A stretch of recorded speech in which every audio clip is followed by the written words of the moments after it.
Today, we'll be diving back into the Animal Crossing universe because the new 3.0 update just came out, and to celebrate, I wanted to recreate a few more of my favorite delicious looking recipes from the game with you guys. I was really hoping they'd add a few more food recipes or cooking content in general, but honestly, I'm pretty stoked about the crafting updates at least. I haven't sat down and fully played yet, but I'm so excited about the hotel. How freaking cute.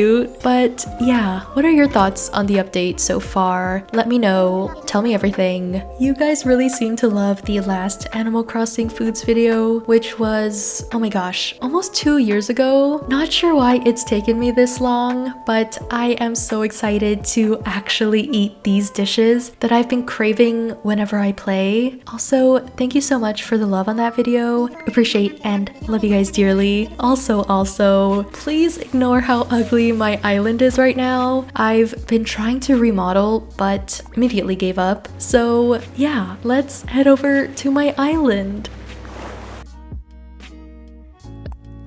I thought it'd be fitting to start off with a breakfast-ish item. I don't know, these kind of look more like muffins to me than cupcakes, but also what makes a muffin socially acceptable to eat for breakfast versus a cupcake? Besides the point, this is one of the starter recipes that you get in the Basics Cooking's recipes bundle, and they just look so sweet, and I've been dying to have one with a nice warm cup of coffee. But right as I was about to start baking, I received this package from my brother who just got back from Japan and saw this sitting at the bottom of the box. So last minute, I decided to turn these into brown butter, brown sugar cupcakes, which turned out so tasty. We're basically looking for these golden brown bits, which are going to add a rich, toasty flavor and pair really nicely with all of the sweetness from the brown sugar and vanilla.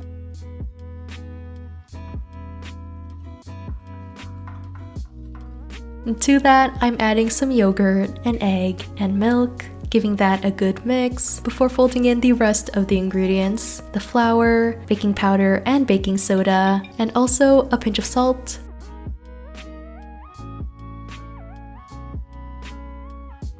And that's our cupcake batter all done. Okay, so in the game, these cupcakes have that super picturesque, perfect, super tall and fluffy, crispy, domed muffin top look. So here are some tips to get those pretty bakery-style muffins, or in our case, cupcakes. Let the batter rest for at least 20 minutes before filling your muffin liners, which we're also filling all of the way to the top. Then we're baking these in a super hot oven for the first few minutes before letting them fully bake at the classic 350 degrees until they're nice and golden brown. While I waited a bit for them to cool down, I threw together a really quick icing. I ended up really liking this thicker consistency so that I could play around a bit more with the drips and design, and also it just tastes really nice with the cupcakes. Slight tangent, but I absolutely adore Brewster and Visiting the Roost. It's just so cozy in there, and although I don't think it does anything, I love to sit and watch him with his fancy coffee siphon. So inspired by him, I'm making an Americano in my new mocha pot because unfortunately he only serves black coffee, but that's okay.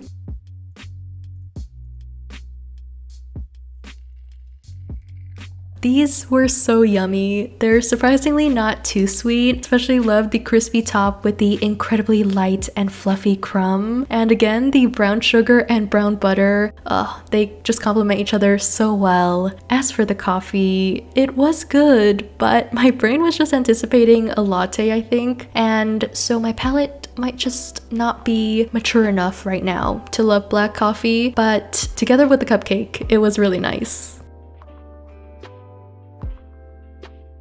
This next one is single-handedly the tastiest looking food in the game to me. Like, obviously, yes, cheese and bread, but just look at the way the cheese spills over the crispy bread and the steam. That's basically the entire reason why I selfishly chose this one. Speaking of bread, we're turning this sourdough loaf into a bread bowl, which was oddly therapeutic. And And with the extra bread bits, I'm making some crispy croutons that's going to go into the filling. Then over on the stove, I'm starting on the sauce. So first melting some butter, stirring in the flour until it becomes this golden brown paste. Then goes in the milk bit by bit until you get a creamy, smooth, velvety sauce. Here, I'm seasoning with salt, pepper, and dashi powder for a little extra umami, and we can just keep this warm off to the side while we prepare the vegetables. These look like shimeji mushrooms and possibly spinach to me, so I'm quickly sauteing a few handfuls of each, along with some onions and garlic, because they make everything taste better. And now we can put everything together. The croutons and veggies, a handful of grated cheese, plus a little extra, and the sauce gets tossed together for the filling. Honestly, I could eat this entire bowl as is, but we're going to refrain and scoop this into our bread bowl. Sprinkling over a very generous amount of cheese on top, and I tried my best to decorate the top to resemble the one in the game. I think it turned out pretty similar, but this goes into the oven just until the cheese is nice and gooey and golden brown.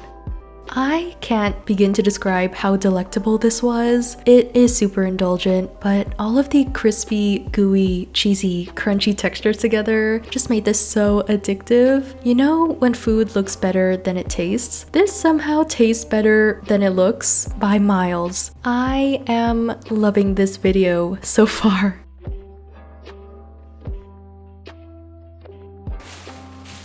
I unfortunately don't have this drink recipe in-game quite yet, but doesn't this coconut milk look so refreshing? I'm not 100% sure what's at the bottom here, but it kind of looks like boba to me, which reminds me of one of my favorite drinks, mango sago, which has the same slight orange color and does have coconut milk, so let's make that today. I don't know where I got the idea to make boba from scratch, but if you were ever curious, it starts with mixing together a bit of brown sugar, tapioca starch, and water over low heat. And this kind of becomes a slime-like concoction, which I'm going to add the rest of the tapioca starch to, kneading until a smooth ball like this forms.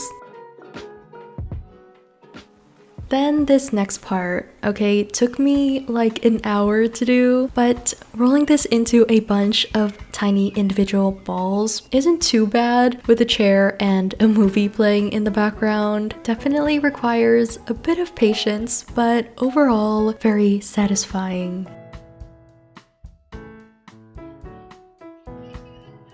Once that's all ready, we can boil them for about 20 minutes with the lid on. And letting them steam with the heat off for another 20 to finish cooking.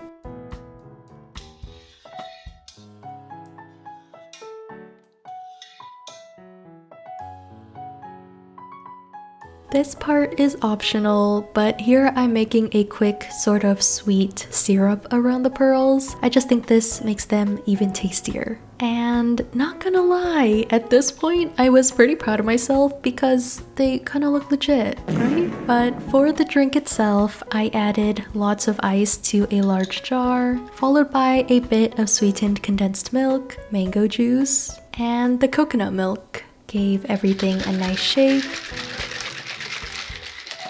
And that's it. This cup is dedicated to my arch nemesis in the game. If you know, you know. But yes, this ended up being so refreshing. I know it's currently winter, but I am loving the tropical flavors here. The boba was also super chewy and just so satisfying with the cold, creamy drink. I'm definitely saving this recipe for the summertime.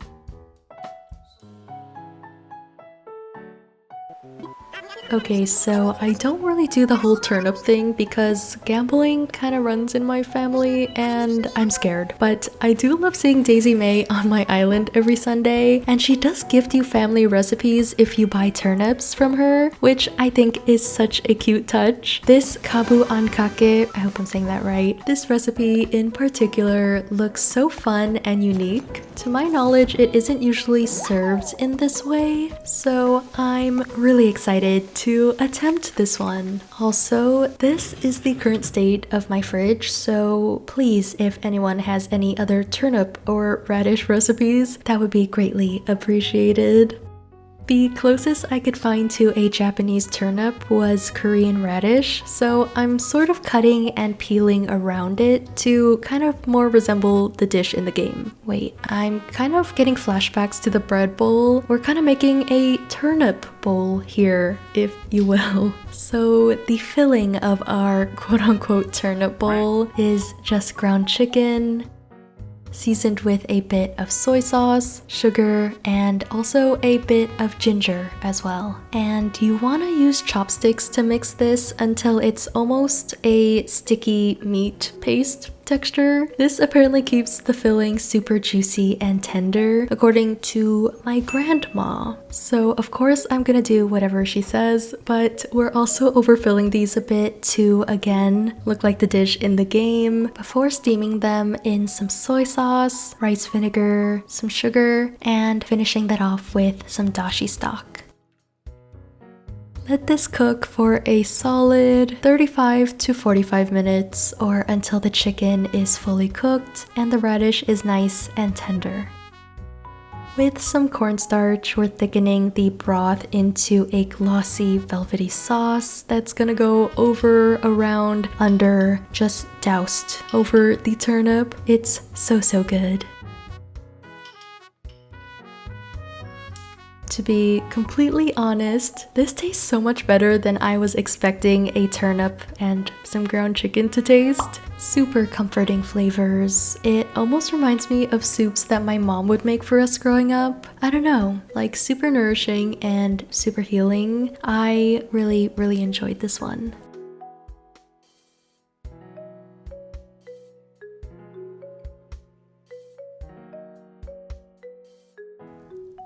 And for our last recipe, I wanted to end off on a sweet note, and these thumbprint cookies are just so adorable, and I thought it'd be a nice touch to use jams from island fruits in the game. Very excited for these. So the night before, I prepped the cookie dough for a super classic, almost melt in your mouth butter cookie.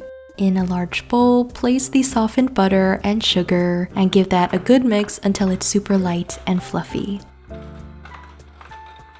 Add in an egg yolk and some vanilla and mix again. Then just fold in the flour until everything comes together, and that's it. That's our cookie dough done. I'm piping small swirls of dough onto my lined baking sheet for each cookie.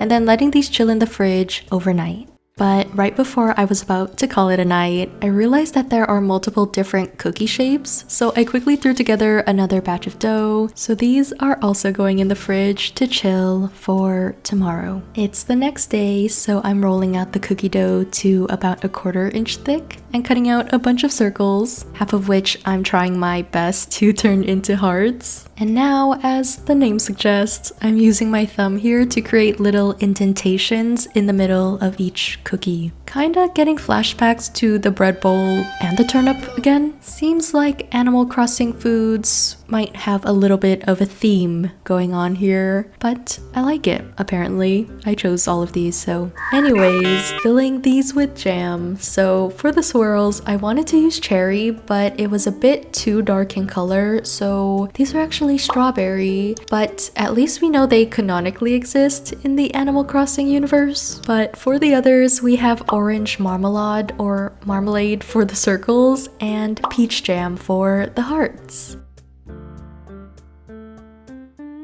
Then bake these for about 12 minutes or so, or until the edges become slightly golden brown. The swirls did spread a little more than I hoped, but I think they're still cute. My brother also brought back some super nice matcha powder, which I thought would pair perfectly with these cookies. So here's a hot matcha latte. Yeah, these turned out so lovely. They taste super nostalgic to me, like those cookies from sewing box tins, but with a sweet, jammy center. I think my personal favorite is the peach, but I just love these and highly recommend you to try them.